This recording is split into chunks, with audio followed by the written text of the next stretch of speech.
Dicen que hay mujeres que no nacen para ser vistas, sino para sostener. Mujeres que en lugar de rendirse, se convierten en raíz cuando todo lo demás se derrumba. María fue una de ellas. Campesina de alma, madre por destino, luchadora por necesidad. Desde pequeña conoció el polvo del campo, el hambre en la mesa y la oración como abrigo. Pero jamás se quebró. Porque su fe era más fuerte que el dolor. A los 9 años ya trabajaba en la milpa junto a sus padres y 9 hermanos. Vivían de lo que la tierra daba, y comían lo que sobraba después de vender lo cosechado. No conocieron lujos ni comodidades, pero nunca faltó la unidad ni la fe. María aprendió desde entonces que la pobreza no se mide en centavos, sino en esperanza. Y fue esa esperanza la que la sostuvo cuando, años más tarde, perdió al amor de su vida en un accidente de fábrica, quedando sola con 2 hijos pequeños y un mundo que se le vino encima. Con apenas 25 años, 2 hijos en brazos y el alma hecha trizas, volvió al campo donde creció. Pero el hogar ya no era el mismo.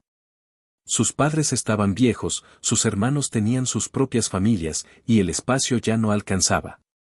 Así comenzó una vida marcada por el rechazo, el sacrificio y la lucha. Pero también por una certeza que nunca la abandonó, que Dios estaba con ella, aunque el mundo le diera la espalda. Hola amigos míos. Soy Jorge, tu narrador del canal Historias del Campo. Deja tu me gusta y suscríbete al canal. Nuestra historia de hoy es, la anciana campesina nunca se rindió y luchó por sacar adelante a sus hijos con la ayuda de Dios. Era un día común cuando el cartero llegó con la carta que le desgarraría el alma. Su esposo murió en un accidente dentro de la fábrica, decía el papel arrugado. María sintió que el piso se le abría. Afuera, Guilherme de 8 años jugaba con su hermana Sofía de 6, sin saber que el mundo de su madre acababa de colapsar. Las lágrimas no salieron de inmediato. Solo un silencio seco que le quemaba el pecho. Sin dinero, sin trabajo y con 2 hijos pequeños, no tuvo más remedio que regresar al terreno de sus padres en el pueblo. Pero lo que antes fue refugio, ya no tenía lugar para ellos.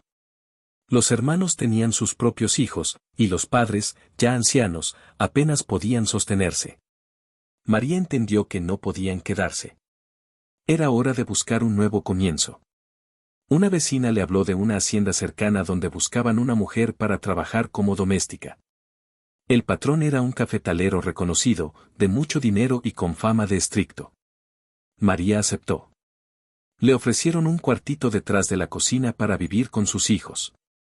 No era mucho, pero era algo. Empezó a lavar ropa, cocinar, limpiar pisos y cuidar de los animales. Todo con una dignidad que no se quebraba. Pasaron los años. Los niños crecían, y ella se esforzaba para que no les faltara comida ni escuela. Pero el patrón empezó a mirar a Sofía con unos ojos que no eran de padre ni de respeto. María lo notó. Su corazón de madre se tensó como alambre. Y un día, al regresar del pozo, lo vio. Al patrón con su hija en un rincón del granero. El miedo se convirtió en rabia. Tomó un cuchillo de la cocina y lo enfrentó. Lo hirió en el brazo. No fue grave, pero suficiente para que los trabajadores acudieran al grito. La esposa del patrón llegó corriendo y, sin preguntar, acusó a María de querer seducirlo y atacarlo. La echaron de la hacienda esa misma noche, sin derecho a llevarse más que su dignidad. Caminó bajo la luna, con Guilherme y Sofía llorando de miedo. Y aún así, con voz temblorosa, dijo, no estamos solos. Dios nos ve. Después de ser expulsada de la hacienda, María caminó durante horas bajo la oscuridad del campo. El polvo se pegaba a sus huaraches rotos y los niños se quejaban de hambre. No tenía a dónde ir, pero su instinto le decía que seguir era mejor que quedarse. Al amanecer, llegaron a un pequeño pueblo de paso, donde una señora mayor les ofreció un poco de atole y pan duro. María agradeció con lágrimas. A veces, la bondad viene de manos calladas. Esa misma mujer le habló de una ciudad cercana donde había hoteles y tiendas, y donde, con suerte, podrían encontrar trabajo. Tomó a sus hijos de la mano y emprendió el camino una vez más. Llegaron al anochecer, cansados, sucios y sin un centavo. Preguntó en las calles por algún lugar barato donde dormir, y una portera de iglesia les permitió pasar la noche en una pequeña bodega del templo. Aquí no hay cama, pero hay techo y silencio, dijo. Durante los días siguientes, María fue de puerta en puerta ofreciendo su trabajo. En un hotel modesto del centro, la contrataron como camarera. No ganaba mucho, pero era suficiente para pagar una habitación y comprar tortillas y frijoles. Inscribió a Guilherme y a Sofía en una escuela pública, y les dijo, no importa dónde vivamos, ustedes van a estudiar, van a tener un futuro. Con el paso de los meses, María fue ganándose la confianza del hotel. Aprendió a coser sábanas, a organizar habitaciones y a preparar desayunos. Su actitud respetuosa y trabajadora la hacía destacar. Pero en su corazón, algo la llamaba desde el pasado, la tierra. Soñaba con tener un pedacito para sembrar maíz o café, como hacía cuando era niña. Empezó a guardar monedas en una caja de cartón, escondida entre los colchones. Un día, escuchó en la plaza sobre un hombre que vendía terrenos baratos en las afueras. Hablaba bien, vestía con elegancia, y mostraba papeles firmados. María se acercó con humildad. El hombre le ofreció un terreno pequeño, pero fértil, según él. Ella usó todos sus ahorros y le entregó el dinero. Aquí tiene su recibo, dijo él. Al día siguiente, María caminó hasta el terreno, ilusionada, pero el terreno no existía. Ni cercas, ni linderos. Solo monte ajeno. Intentó buscar al vendedor, pero había desaparecido. Fue a la policía, pero no le hicieron caso. Alguien murmuró que no era la primera vez. Al correr la voz, las personas empezaron a hablar de su pasado. Que había querido apuñalar a un patrón rico. Que su hija era la consentida de los hombres. Que por eso las echaron. Las mentiras corrieron como el viento, y pronto el hotel la despidió. Sus hijos, en la escuela, comenzaron a sufrir burlas. María recogió sus pocas cosas, apretó los labios y abrazó a sus hijos. Dios nos sacará de esta, dijo con firmeza. Esta vez, no preguntó. Tomó un camión al primer pueblo que vio en el mapa. No conocía a nadie. No tenía nada. Pero la esperanza era más fuerte que el miedo. Esa tierra nueva tenía nombre, Santa Ana del Cafetal, y ahí empezaría de nuevo. El primer olor que María sintió al bajar del camión en Santa Ana del Cafetal fue a café tostado y tierra mojada. Era época de cosecha, y los camiones pasaban cargados de costales mientras los jornaleros sudaban entre los surcos. El pueblo era humilde, de calles empedradas, con casas viejas y perros dormitando bajo los aleros. Nadie los conocía. Y eso, por primera vez, fue una bendición. Se acercó a un centro de acopio donde un capataz apuntaba nombres en una libreta. María le pidió trabajo. El hombre la miró de pies a cabeza, dudó un momento, pero al verla decidida, y con 2 hijos firmes a su lado, les dio 3 costales vacíos. Si llenan esto hoy, les pago en la tarde, dijo. María sonrió por dentro.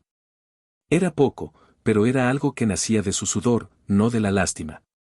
Durante horas, bajo el sol, recogieron cereza por cereza. Las manos de María se hincharon, pero no se quejaba. Guilherme y Sofía, aunque jóvenes, ya sabían lo que era trabajar con dignidad. Al anochecer, con la espalda doblada y la ropa empapada, llevaron sus costales. Les pagaron en efectivo. Con eso compraron pan dulce, un poco de arroz, y pagaron una pieza en un viejo hostal donde dormir. Los días siguientes se convirtieron en semanas. María trabajaba sin descanso. Se levantaba antes que el gallo, preparaba algo caliente y salía al campo con sus hijos. En silencio, recogía grano tras grano, hablando con Dios en su mente, dame fuerza, Señor, solo fuerza. Algunos jornaleros la observaban con respeto. Nunca pedía nada, nunca se quejaba, y siempre agradecía con una sonrisa.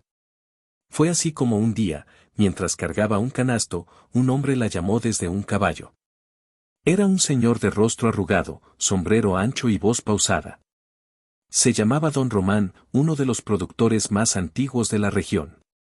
Había escuchado sobre una mujer que trabajaba como si el mundo la persiguiera. La observó de lejos por varios días, y ese día decidió hablarle. ¿Siempre trabajas así, con el alma?, le preguntó. María lo miró a los ojos y respondió, es que no sé hacerlo de otra forma, señor. Don Román se rió. Le ofreció trabajo fijo en su finca. Pagaba mejor, y necesitaba a alguien de confianza. María dudó. No quería repetir su pasado. Pero algo en la mirada del hombre le dijo que era distinto. Aceptó con cautela. La finca de don Román estaba en las afueras del pueblo. Tenía árboles viejos, gallinas, perros, y una casa grande que parecía más sola que orgullosa. Él vivía ahí desde que su esposa murió, y su hijo, un médico que vivía en la capital, no mostraba interés por el campo. María y sus hijos se instalaron en una pequeña cabaña de servicio, y desde el primer día, ella mostró lo que sabía, desde limpiar herramientas hasta cuidar los almácigos como si fueran hijos. Don Román la observaba con atención. No era solo una buena trabajadora. Era una mujer con temple, con historia detrás de los ojos, con silencios que pesaban más que 1000 palabras. Tú no vienes solo por el trabajo, tú vienes por algo más, le dijo un día. María bajó la mirada y respondió, yo vengo por paz. Y ese fue el inicio de algo que ninguno de los dos imaginaba.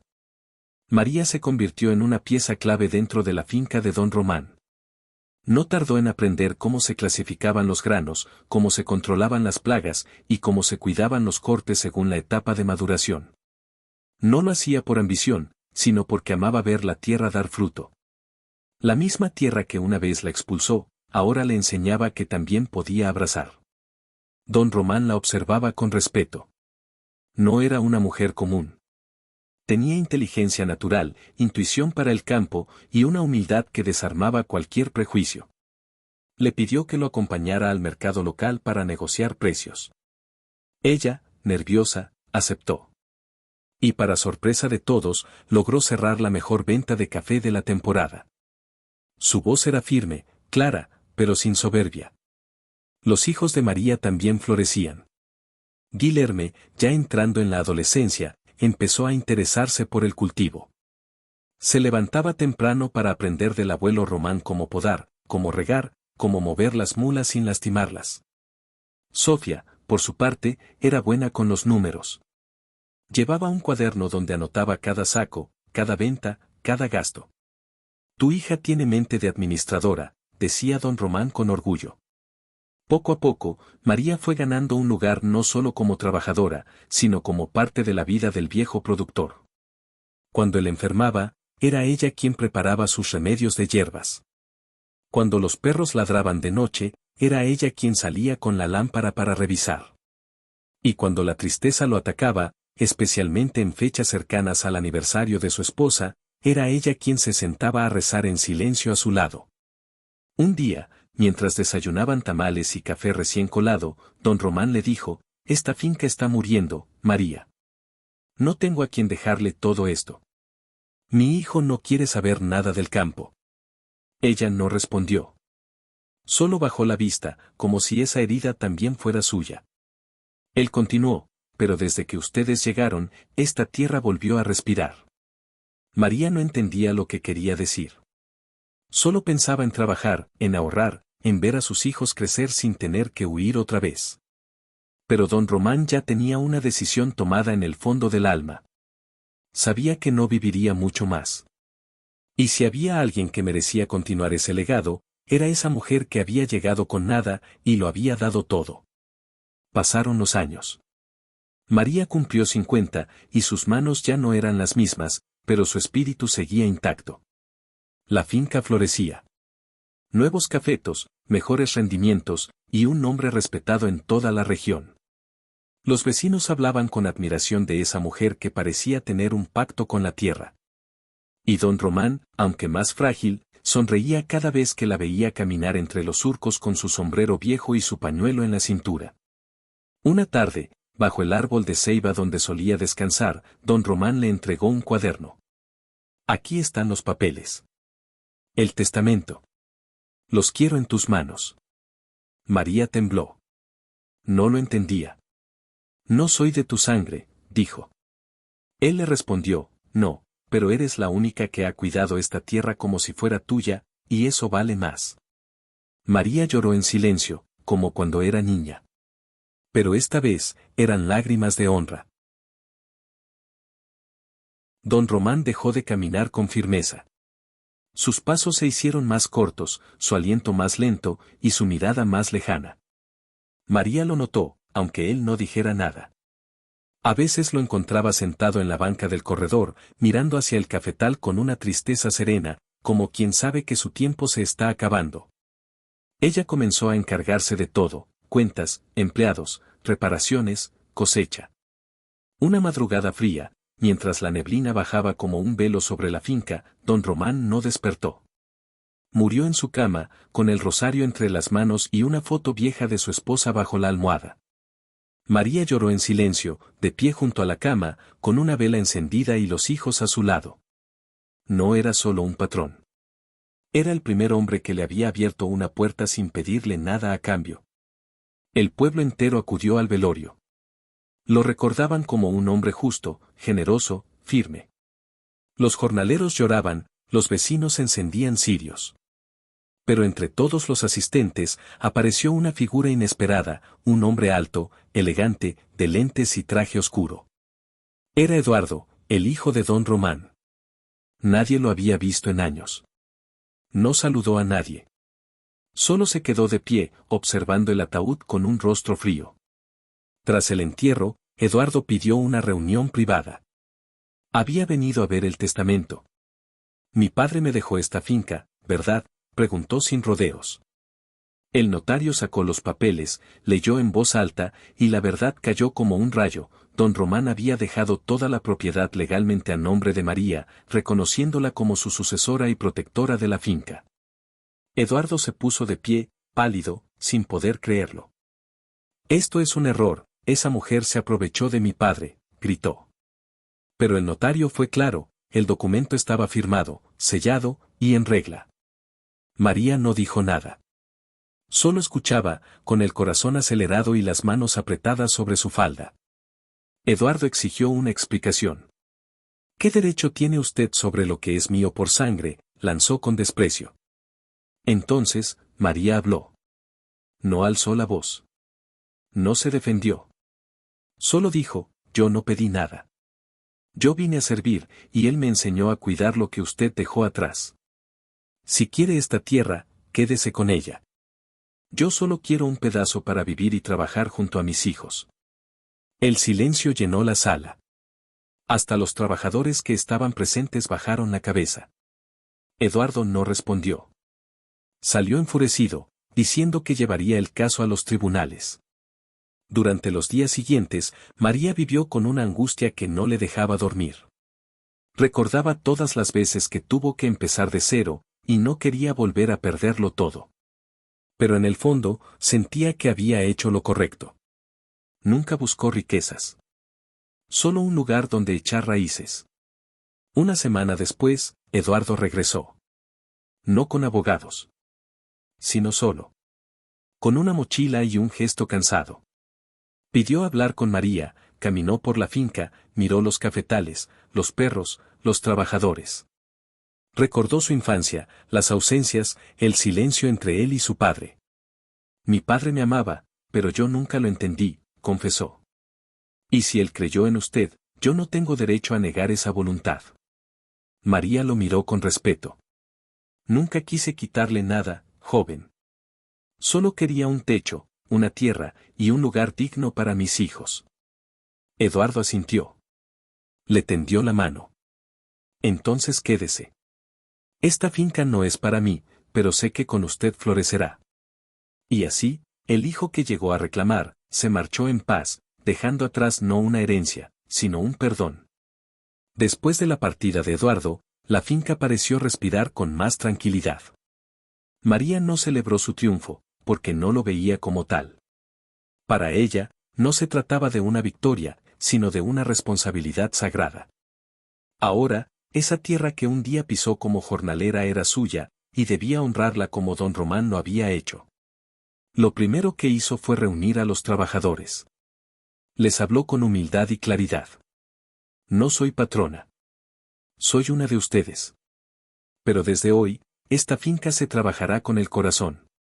Hubo silencio al principio. Algunos dudaban. Otros sonreían con respeto. Pero todos sabían que esa mujer se había ganado ese lugar con sudor, no con promesas. Guilherme ya era un joven fuerte, con los brazos curtidos por el campo y el carácter templado. Se convirtió en el encargado de coordinar la cosecha. Sabía hablar con la gente, organizar turnos y resolver problemas sin levantar la voz. María lo miraba con orgullo. Era el reflejo de un padre que se había ido demasiado pronto, pero cuya bondad vivía en su hijo. Sofía, por su parte, se encargó de los números. Organizaba las cuentas, supervisaba los pagos, controlaba los precios del café en el mercado. Algunos proveedores la subestimaban por ser mujer y joven. Pero ella aprendió a responder con firmeza, con cálculos precisos y palabras justas. Esta finca no es de papel. Es de raíz, decía cuando la querían engañar. María seguía al frente, pero poco a poco comenzó a delegar. No por cansancio, sino por sabiduría. Entendía que sus hijos debían aprender a sostener el legado sin depender de ella. Pero nunca dejó de caminar entre los cafetales, revisar las hojas, hablar con los árboles como si fueran viejos amigos. Hay que oír la tierra, decía, ella avisa cuando algo no anda bien. Un día, llegó un inspector de una exportadora internacional. Había escuchado sobre el café de Santa Ana del Cafetal y quería probarlo. María lo recibió con la camisa de manta y el sombrero polvoso. Le sirvió una taza sin adornos, solo café recién colado y pan casero. El hombre bebió en silencio, asintió con los ojos cerrados, y dijo, «Este sabor tiene historia». La noticia corrió rápido. La finca de María comenzó a ganar prestigio. No por tener máquinas modernas, sino por producir con alma. Los compradores buscaban su café por la calidad y por el relato detrás de cada grano. Y ella, como siempre, agradecía a Dios en silencio. No se dejaba marear por el éxito. Sabía que todo podía desvanecerse, menos la fe. Con el tiempo, compró más herramientas, mejoró los cuartos de los trabajadores y construyó 2 casas pequeñas para que Guilherme y Sofía vivieran con sus futuras familias. Quiero que esta tierra los vea crecer, y no que se vayan como yo tuve que hacerlo, les dijo. Y así, la finca que un día fue un refugio, se convirtió en un hogar. En el comedor de la casa grande colgó una foto de don Román, otra de su esposo fallecido, y una de sus padres campesinos. Ellos me enseñaron a no rendirme, repetía a quien quisiera escuchar.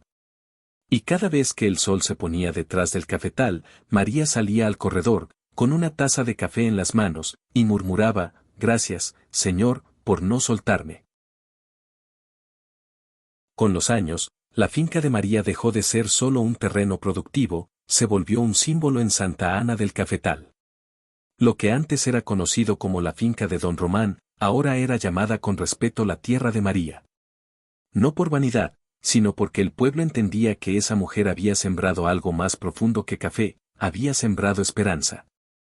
Guilherme se casó con Teresa, una joven humilde que había trabajado en el almacén del pueblo. Tímida, trabajadora y de voz dulce, rápidamente se adaptó a la rutina del campo. María la recibió como una hija, enseñándole a hacer tortillas en el comal de barro y a cuidar las flores de la casa grande. Aquí todas las mujeres tienen manos de raíz, le decía con cariño. Sofía también formó su familia. Se enamoró de Emiliano, un joven contador que conoció en el mercado de productores. Él era de ciudad, pero supo adaptarse al campo con el paso del tiempo. María lo observaba al principio con desconfianza, pero al verlo cargar costales y ensuciarse las manos sin quejarse, supo que su hija había elegido bien. Las bodas se celebraron en la misma finca, con música de cuerdas, mole hecho en cazuelas de barro y pan horneado por las vecinas. Los trabajadores bailaban, los niños corrían entre los cafetales, y María, vestida con un rebozo blanco heredado de su madre, agradecía a Dios en cada paso. Nunca imaginé que llegaría a ver esto, decía entre lágrimas de alegría. Con el nacimiento de los nietos, la finca se llenó de nuevas voces, de risas pequeñas que corrían entre gallinas y perros dormilones. María construyó una pequeña escuela comunitaria dentro del terreno, donde contrató a una maestra jubilada para enseñar a los hijos 2 veces por semana. El café nos da de comer, pero el conocimiento les dará alas, afirmaba con convicción. La fama del café siguió creciendo. Viajantes, reporteros rurales y hasta universidades agrícolas comenzaron a visitar la finca. Querían entender cómo un terreno modesto producía café de tanta calidad sin necesidad de maquinaria moderna. María los recibía con humildad. Lo único que tenemos aquí es respeto por la tierra, y por quienes la trabajan. A pesar del reconocimiento, María no cambió su rutina. Seguía levantándose con el primer canto del gallo, revisando los surcos, orando al mediodía, cocinando en leña y cerrando la jornada al atardecer con una taza de café frente al corredor. Todo esto puede acabar mañana, decía, pero mientras lo tenga, lo cuidaré como a mis hijos. Una tarde, su nieta mayor le preguntó, «Abuela, ¿tú siempre fuiste fuerte?» María sonrió, acariciándole el cabello. «No, mi niña. Muchas veces quise rendirme. Pero cuando no tienes a quien culpar, solo te queda seguir, y confiar en que Dios no se olvida de nadie». Y en ese momento, supo que el legado estaba asegurado. María ya tenía 75 años. Su cuerpo no era el mismo. A veces la espalda la obligaba a sentarse más tiempo del que quisiera, y sus rodillas crujían al subir los escalones del corredor. Pero sus ojos seguían igual, firmes, cálidos, llenos de vida. Cada arruga de su rostro era como una línea escrita por el tiempo, una historia silenciosa que solo los que aman el campo pueden entender. Aún madrugaba, aunque ya no para cargar costales, sino para bendecir a sus hijos y nietos cuando salían a trabajar. Que la tierra les devuelva lo que le entreguen con amor, decía con voz suave. Sentada bajo el árbol de níspero, observaba el ir y venir de la finca como si fuera una película que ella misma había escrito con sudor y lágrimas. Un día, una lluvia inesperada arruinó parte de la cosecha. Los caminos se volvieron lodo, algunos surcos quedaron ahogados y los jornaleros no pudieron trabajar durante varios días. Guilherme se desesperó. Tenía compromisos con compradores y temía no cumplir. Sofía calculaba pérdidas con el ceño fruncido. Fue entonces cuando María, con paso lento, los reunió en la cocina. «Escúchenme», les dijo mientras sostenía su taza de peltre. «No es la primera vez que algo se cae. Pero nunca se nos ha caído el amor que tenemos por esta tierra. Y mientras eso no se pierda, lo demás se recupera». Sus palabras fueron como un bálsamo. Los hijos se miraron y asintieron. Al día siguiente, todos estaban de nuevo en el campo, limpiando, rescatando lo posible, resembrando con fe. María empezó a dictar un cuaderno que su nieta mayor escribía. Allí anotaba recetas antiguas, remedios de plantas, consejos para la siembra y sobre todo, recuerdos.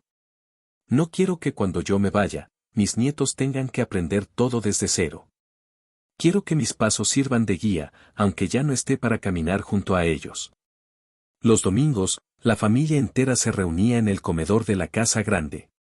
Comían pozole, tortillas hechas a mano y pan de elote. Reían, cantaban, y a veces, lloraban recordando los días duros.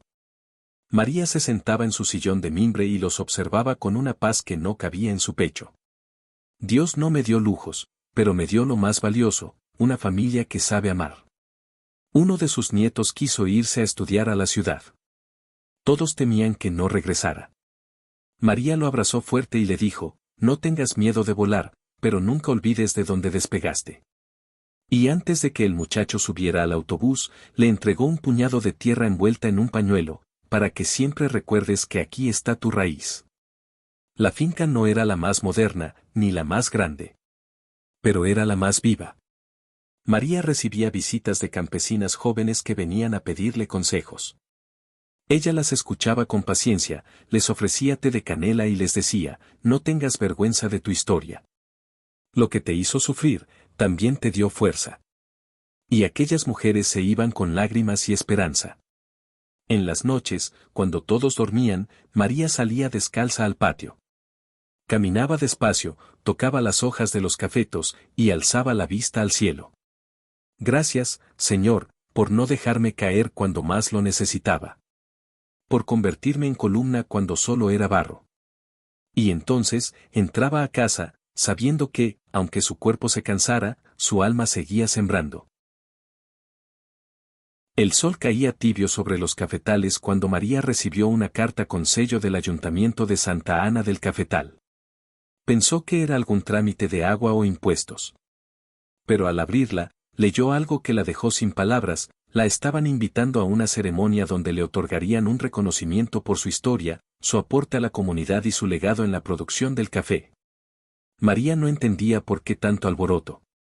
Yo solo hice lo que tenía que hacer, decía con timidez. Pero Guilherme y Sofía insistieron en que debía ir. Este pueblo necesita saber que las mujeres como tú existen, ama, le dijo su hija con voz suave. La prepararon con un vestido sencillo, su rebozo de siempre y las sandalias que usaba los domingos. En su pecho, una cruz de madera que había tallado su padre cuando era niña. La ceremonia fue en la plaza central. Había sillas de palma, banderas, música de cuerdas y niños con trajes típicos.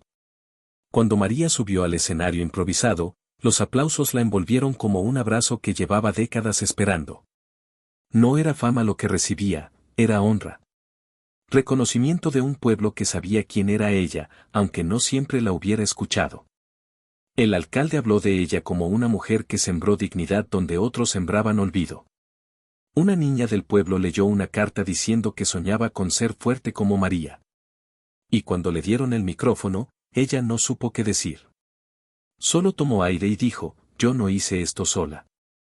Caminé con Dios, con mis hijos y con la tierra. Y a todos ellos, les agradezco. Después del evento, la gente se acercó con flores, con abrazos, con lágrimas. Vecinos que alguna vez dudaron de ella ahora la miraban con admiración. Perdón por no creer en usted, le dijo una mujer con la voz quebrada. María la abrazó y respondió, todos cargamos sombras, lo importante es no vivir en ellas. Esa noche, la finca se iluminó con faroles colgados entre los árboles. Hubo comida para todos, música en vivo y un altar con fotos de los que ya no estaban, don Román, su esposo, sus padres. María encendió una vela por cada uno y dijo en voz baja, todo esto también es de ustedes.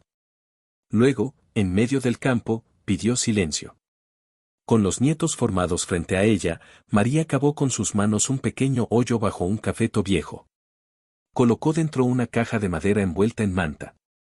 Dentro había el cuaderno que dictó con su historia, una cruz pequeña y un puño de tierra de la parcela donde nació. Esto es para cuando yo ya no esté. Para que recuerden que no siempre tuvimos todo, pero nunca nos faltó amor. Los nietos lloraban. Guilherme y Sofía aplaudían como solos molados. En aquela noite, sob a que vanella o campo con prata silenciosa, María se sentó una cadeira de balanco da varanda, cercada pela familia. Ela não dice nada. Apenas sorriu. Porque às vezes, o silencio é o maior sinal de que tudo, finalmente, está en paz. Dicen que hay vidas que no caben en los libros, porque están escritas en la tierra, en las manos, en los silencios. La historia de María no se grita, se honra. No está hecha de victorias fáciles, sino de batallas ganadas con los ojos hinchados, las rodillas sucias y el corazón firme. No fue reina, ni doctora, ni famosa. Fue madre. Fue tierra. Fue fe. El pueblo de Santa Ana del Cafetal aún habla de ella como si fuera parte del paisaje. Ahí va Doña María, dicen los niños cuando la ven caminar con su bastón de guayabo y su rebozo color ceniza.